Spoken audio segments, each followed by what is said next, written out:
than a year ago, a Mississippi teen was set on fire and burned to her death. Now authorities finally bringing the suspect to justice. Authorities say a man jailed in Louisiana has been charged with capital murder in the death of 19-year-old Jessica Chambers. According to District Attorney John Champion, 27-year-old Quentin Verdell Tellis was indicted this week by a grand jury in the December 2014 death of Jessica Chambers. Chambers was found walking away from her blazing car in the rural Mississippi town of Cortland. Officials say she was doused with a flammable liquid and was burned over 98% of her body. She died at a Memphis hospital hours after she was found.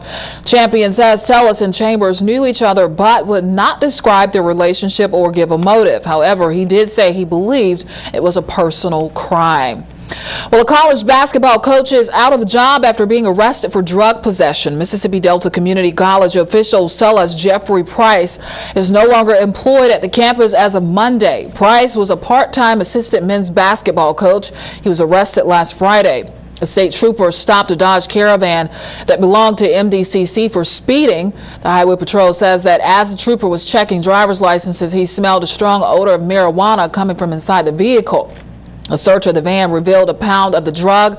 Price was charged with possession of marijuana and taken to the Sunflower County Jail. Bond was set at $5,000. The case has been turned over to the Mississippi Bureau of Narcotics. Well, Greenville police investigating after a police officer is involved in a crash. The accident happened yesterday morning at the corner of South Broadway and West Clay Street. According to Assistant Police Chief Michael Merchant, the crash involved a police car and a woman driving a Chevy Cobalt.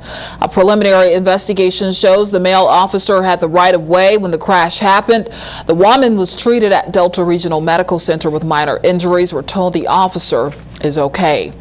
Well, an alleged gunman in jail without bond. Police say Romeo Lynch faces 2 counts of aggravated assault. Lynch allegedly slammed into another car with 2 people inside. The suspect is then accused of following the victims before starting to shoot at them. Officials tell us the shooting happened last night in the 200 block of Washington Avenue. The victims quickly drove off to meet police for help. Authorities later found and arrested the suspect in the 400 block of 9th Street. Police say the motive is still unknown, but may be a domestic situation. No injuries were reported. Well, continuing your Delta coverage, a Greenville man is sentenced on 2 felony charges after an alleged attack on his ex-girlfriend. 43-year-old William Lonnie Johnson, pleaded guilty this morning in Washington County Circuit Court. His charges are domestic aggravated assault, kidnapping, and burglary of a dwelling. District Attorney Dwayne Richardson says Johnson was scheduled for trial tomorrow but opted to plead guilty. Police arrested Johnson in June of 2014 for breaking into the home of his ex-girlfriend, kidnapping her and shooting her in the leg. Attorney Takia Perkins, who prosecuted the case, says the hard work and dedication of the Greenville Police Department made it possible to get a violent offender off the streets. Well, there's the potential for an extended flu season this year, and a Delta Health Clinic is doing something about it. Sunflower Clinic of North Sunflower Medical Center in Ruleville will be giving away free flu shots until they run out.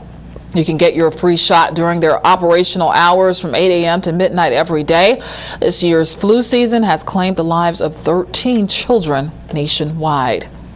Well, in other news, the Fab Four coming to the Delta by way of exhibit. Grammy Museum, Mississippi will open a week from Saturday. The first exhibits will be Ladies and Gentlemen, the Beatles.